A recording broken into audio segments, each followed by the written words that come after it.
Halo Historikul, ketemu lagi di channel History Channel ya. Untuk kali ini saya mereaksi video tentang pendapat orang Malaysia yang berkenaan tentang para pekerja pendatang. Seorang laki-laki yang berpendapat tentang kedatangan para pekerja asing. Seperti apa? Kita lihat.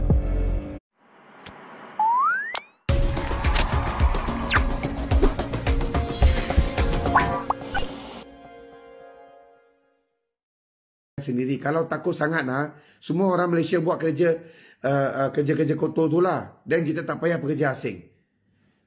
Sekarang cashier punya kerja pun orang Malaysia tak mau buat tau. Apa lagi mau cerita pasal kerja kotor? Banyak kerja tau. Driver pun orang Malaysia tak mau buat.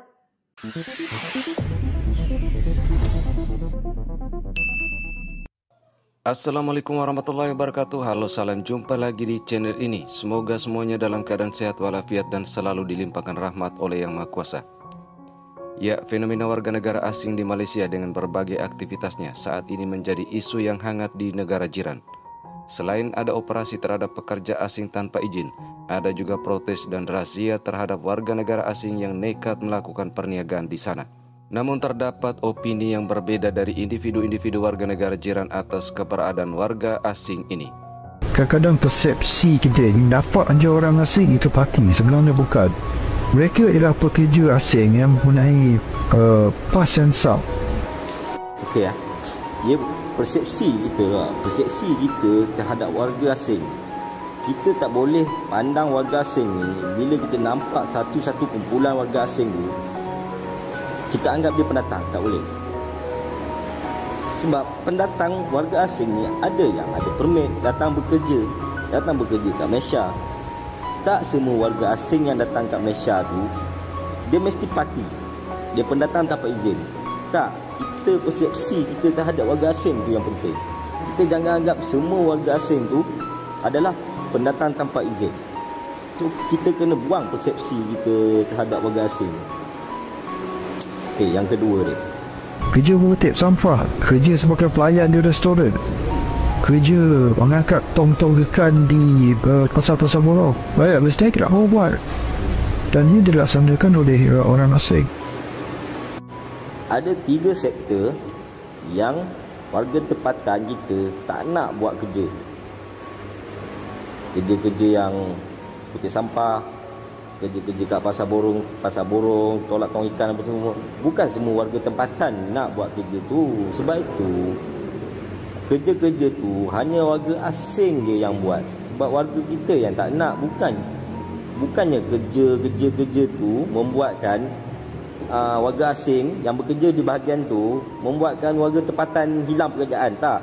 Warga tempatan kita yang tak nak buat kerja macam orang. Siapa warga tempatan ada ke nak buat kerja kutip sampah, nak buat kerja dekat pasar borong yang gaji RM70, RM80, tolak tong ikan? Tak ada. Warga tempatan kita sendiri yang tak nak. Sebab itu warga asing yang monopoli kerja tu. Sebab itu warga asing yang sanggup nak buat kerja macam tu. Bukan salah warga asing tu yang monopoli kerja tu. Tak. Warga kita yang tak nak buat kerja macam diorang.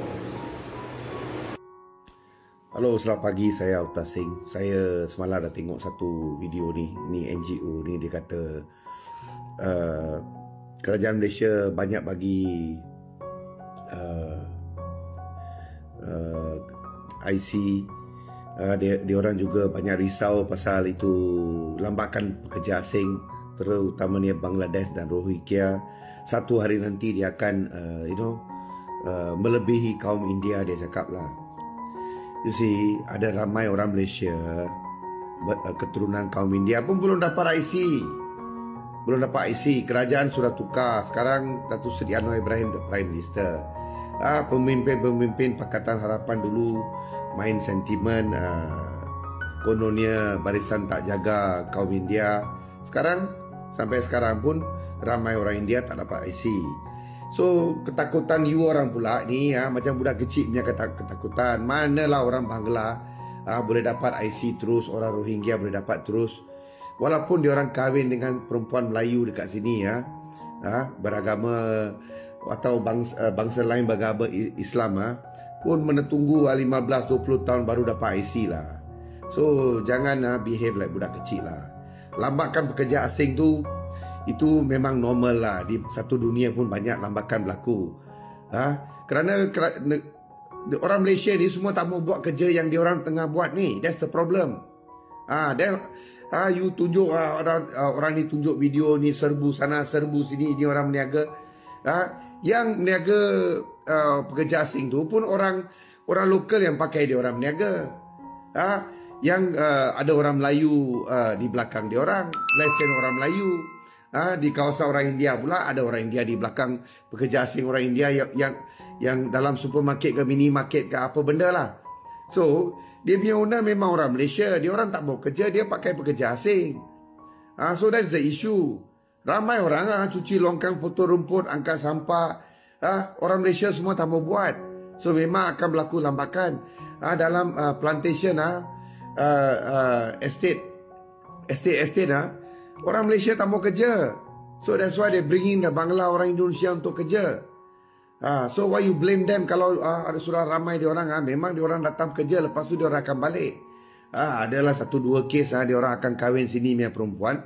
Kerana you orang Melayu tak mau kahwin dengan itu ibu tunggal ke, itu janda ke. So Bangla kahwin lah. Dia Muslim, dua-dua Muslim, apa salah pada saya? At least dia tangguh gitu perempuan lah. Ibu tunggal tu yang juga orang Islam lain yang kasih lepas dulu, kasih cerai. So don't blame lah. Itu perempuan pun kena hidup juga, kena cari makan juga. So don't kasih viral unnecessarily. Ada satu NGO serbu sini, serbu sana, macam polis, macam immigration, macam pegawai KSPDN, macam pegawai PBT pergi tanya orang punya lesen lah, bising-bising sana buat apa. Let the government lah, kalau you rasa ada bukti kasih report, kasih tangkap lah. Bising sana, bising sini buat apa. So saya harap KDN dapat, KDN ke semua badan kerajaan dapat ambil tindakan lah. Kalau meniaga memang, kalau rasa diorang meniaga tu memang foreigner, tangkap lah. Kalau ada orang dia punya tuan punya yang orang Malaysia, then it's not wrong, tak ada salah pun. Check dia punya permit lah. Ada matching dengan itu kedai ke tidak. Kalau semua matching, mana you boleh tangkap. So inilah persoalan yang saya mau pertengahkan lah. Jangan macam ni NGO semua main sentimen macam KDN dapat jual IC ke, apalah, macam budak kecil tau dia orang ni. Lambakan memang lambat lah. Lambakan tu memang nampak lah. Bila Sunday you boleh nampak ramai orang pekerja asing dekat sana, pasal dia orang kerja di Malaysia lah. And then ada isu pula dia orang pekerja asing ni dia enjoy itu minyak subsidi lah, beras subsidi lah. Dia orang punya gaji 1,500 lah. Apa salah kalau dia pergi beli itu minyak subsidi atau beras subsidi? Kesian dengan dia orang lah. Dia punya basic pay 1,500 saja. Jangan cerita macam budak kecil lah. Dia orang pun mau makan juga. Saya rasa something really, you orang. Nah, seperti itu aja teman-teman. Terima kasih sudah menonton. Jangan lupa like, subscribe, share. Sampai jumpa di reaction berikutnya. Bye bye.